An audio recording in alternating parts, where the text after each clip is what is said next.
So when someone who is a business owner says that they want freedom, what they're really saying is that they want operational freedom. They normally want to stay in the business, but they want the creativity, the ability to drive the vision and all of those things. They just don't like being trapped with the day-to-day operations.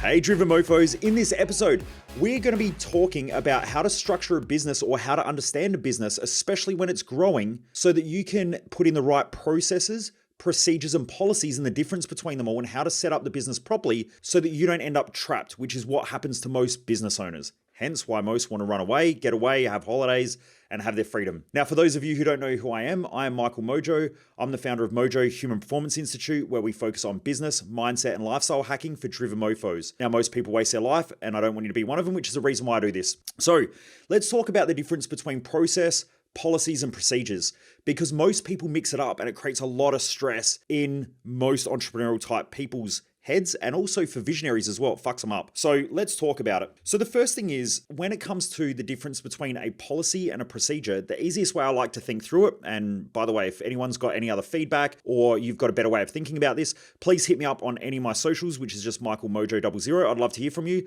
because there may be some people out there who are accountants and lawyers and other people who think about this stuff differently. So I'd love to hear from you.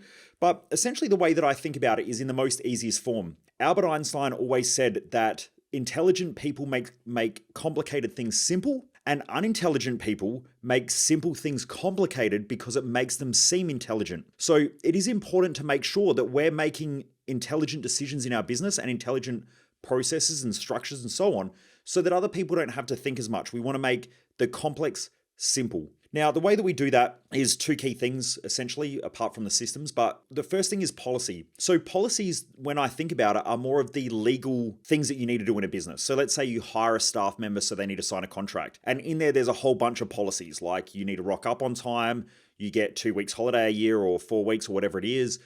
You knock off at this time, you get paid this amount. That's all part of a policy. And policies are normally the detailed stuff that either operations people go through or lawyers go through. And they're the policies, but they're normally the things that most entrepreneurial type and visionary people hate, and they avoid that. So you want to see if you can outsource that or get someone else to do it. Now, for some of you who have just joined our Facebook group, we've started a Facebook group, which is called No Bullshit or No BS Business Hacks for Driven Mofos. If you just go to the Facebook search bar and you type in Driven Mofo Business Hacks, it should come up with a group. It's a free group, but it's essentially for business owners. If you want, I can share you with you some of the people who we utilize for some of these resources as well as you're growing your business. But we essentially use two different types of lawyers, or actually three different types of lawyers. And one of them is just essentially a contract lawyer who does all of the policy procedures. They'll ask questions.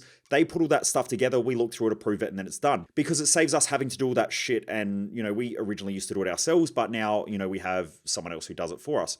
And it's not that expensive because their job is to do essentially legal contracts, policies, and procedures. Now, operations people do it as well. We've got our general manager does a lot of that stuff these days, and she's very operationally efficient. But you may not be a business that size yet, where you have someone who is more of an ops person who will do a lot of the policies. Now, where a business owner can really benefit their business, if they're a visionary or the type of person who's more of like an aspirational type visionary that loves to teach, loves to pass on knowledge, but also wants the business to grow, is you want to start creating processes. Now, the way that a process operates is it's essentially a decision-making system. Now, if I think about something like, let's say I want to create a Facebook ad, the way that I think through a Facebook ad, I can put that down into a process and then delegate that to someone else. Now, it doesn't have to be super detailed, because if you're hiring someone who's competent, they just need to make sure that they follow part of that process and everything will be fine. What I find though is that because most business owners confuse process with policy, is that they make their processes so complicated and so detailed where they cross every T, dot every I, but that can normally hinder the growth of the business. So the goal of any process is to make someone's life easier in the business. So let's say I have a great example is we've got some new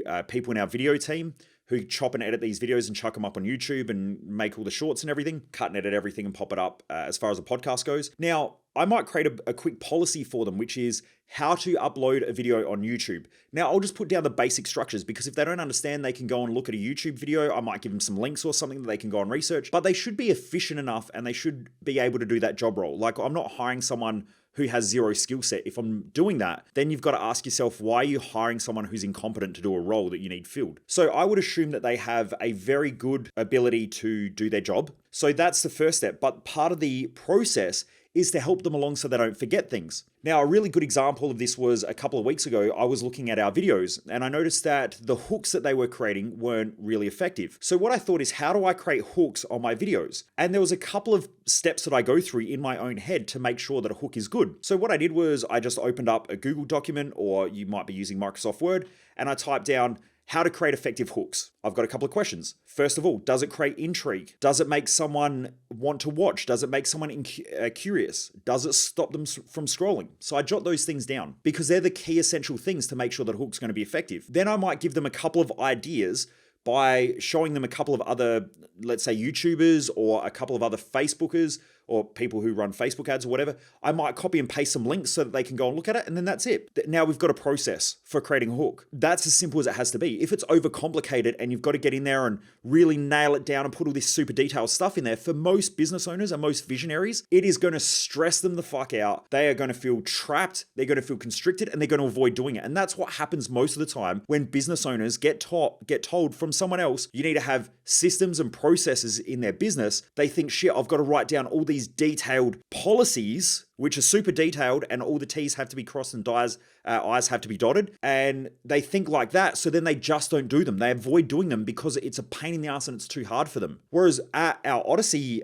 business event that we run, in that event, when I go through with people and I say it's just essentially showing people how to make a decision or teaching someone something, and it's just a step-by-step process with how you think about it. And then when you document that, your job then is to just check in a week or a couple of days, once they've started implementing, and just see, did they follow the process? And if they followed the process, what broke?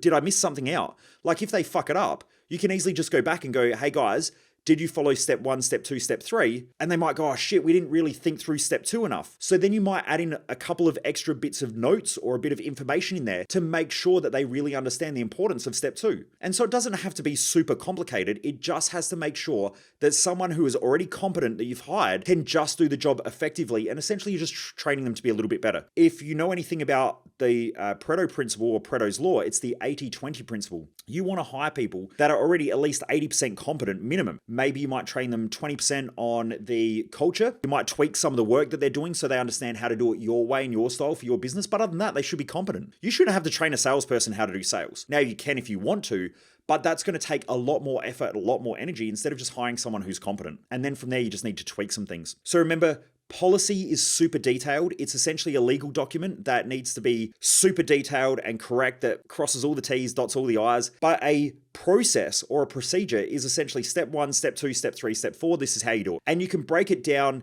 If it's something like, let's say it might be marketing. In the marketing department, you'll have specific topics. So it might be Facebook ads, but in there's like 50 different processes depending on what they're doing. It might be just uploading a basic Facebook ad. It might be making sure that they follow the brand guide as far as the brand look. And those can be quickly done. You could probably do 1 or 2 of them a day. So if you're growing your business and you're in a startup or you're in a scale phase, you may just spend a little bit of time each day just piecing something together. Normally, I'll just jump into them in my lunch break. And if I've got to train the staff on something in the morning, I will quickly jot down a quick policy or a quick procedure or a process, and then just give it to them and let them implement it and then see what breaks. Also, a lot of business owners get really caught up that things shouldn't break, that they should just follow the way that your brain thinks. But like I have to tell some of my staff, and sometimes I have to be reminded of this as well, is I've had 15 years of fucking things up.